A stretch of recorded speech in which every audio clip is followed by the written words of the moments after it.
From now on, I'm quoting an open letter from God. My dear children, and believe me, that is all of you, I consider myself a pretty patient guy. I mean, look at the Grand Canyon. It took millions of years to get it right. And about evolution, boy, nothing is slower than designing that whole Darwinian thing to take place, cell by cell and gene by gene. And I have been patient through your fashions, your civilizations, wars, and schemes, and the countless ways that you take me for granted until you get yourselves into big trouble again and again. I want to let you know about some of the things that started ticking me off. First of all, your religious rivalries are driving me up a wall. Enough already. Let's get one thing straight. These are your religions, not mine.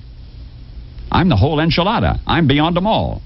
Every one of your religions claims that there's only one of me, which, by the way, is absolutely true, but in the very next breath, each religion claims that it's my favorite one, and each claims its Bible was written personally by me, and that all of the other Bibles are man-made. Oh, me. How do I ever begin to put a stop to such complicated nonsense? All right. Listen up now. I am your father and mother, and I don't play favorites among my children.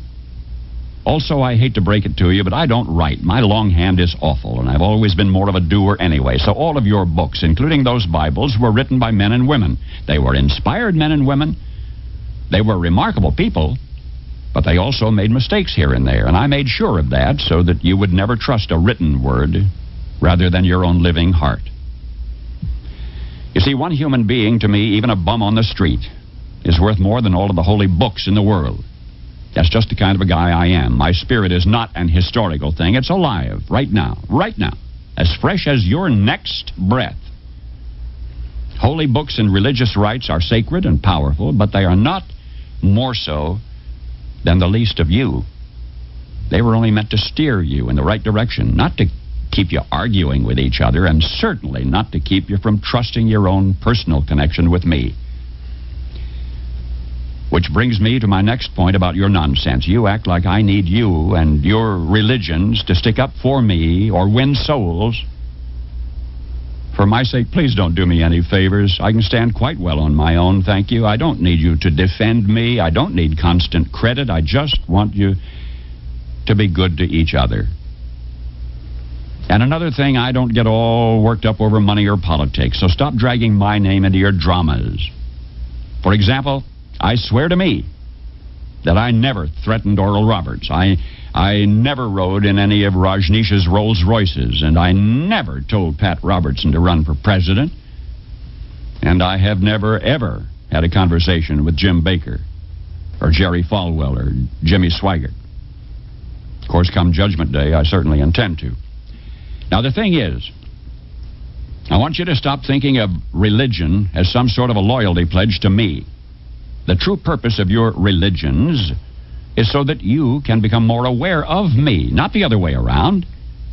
Believe me, I know you already. I know what's in each of your hearts. And I love you anyway, with no strings attached. So lighten up and enjoy me. That's what religion's best for.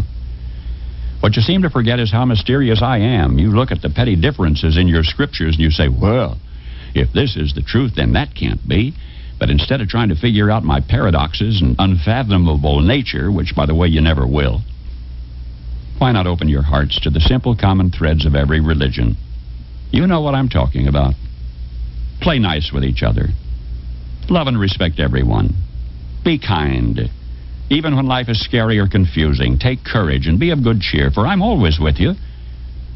And learn how to be quiet so that you can hear my still small voice. I don't like to shout. Leave the world a better place by living your life with dignity and gracefulness. For you are my own child. Hold back nothing from life.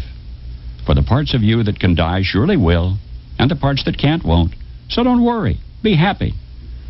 I stole that last line from Bobby McFerrin, but who gave it to him in the first place? Simple stuff now. Why do you keep making it so complicated? It's like you're always looking for an excuse to be upset. And I am very tired of your main excuse. Do you think I care whether you call me God or Yahweh or Jehovah, Allah, Wakatonka, Brahma, Father, Mother, even the void of Nirvana. Do you think I care which of my special children you feel closest to? Jesus, Mary, Buddha, Krishna, Muhammad, or any of the others? You can call me and my special ones any name you choose, if only you will go about my business of loving one another as I love you. How can you keep neglecting something so simple? No, I am not telling you to abandon your religions. Enjoy your religions. Honor them. Learn from them. Just as you should enjoy, honor, and learn from your parents. But do you walk around telling everyone that your parents are better than theirs? Your religion, like your parents, may always have the most special place in your heart. I don't mind that at all. And I don't want you to combine all of the great traditions into one big mess. Each religion is unique for a reason. Each has a unique style so that people can find the best path for themselves. But, my special children, the ones that your religions revolve around, all live in the same place, in my heart. And they get along perfectly, I assure you.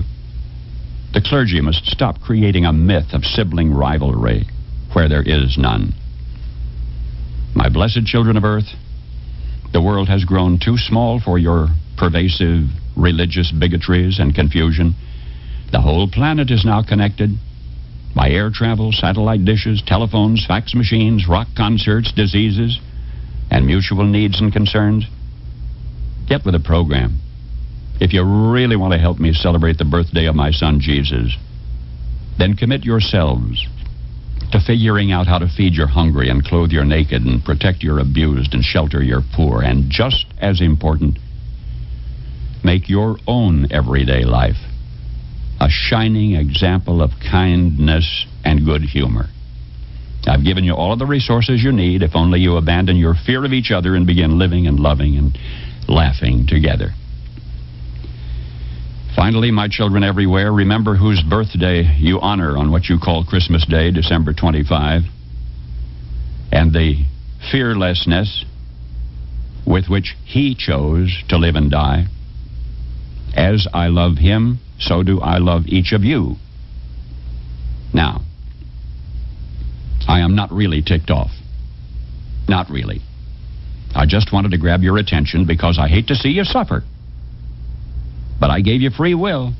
So what can I do now other than try to influence you through reason, persuasion, and a little old-fashioned guilt and manipulation? After all, you know, I am the original Jewish mother. I just want you to be happy. And I'll sit in the dark.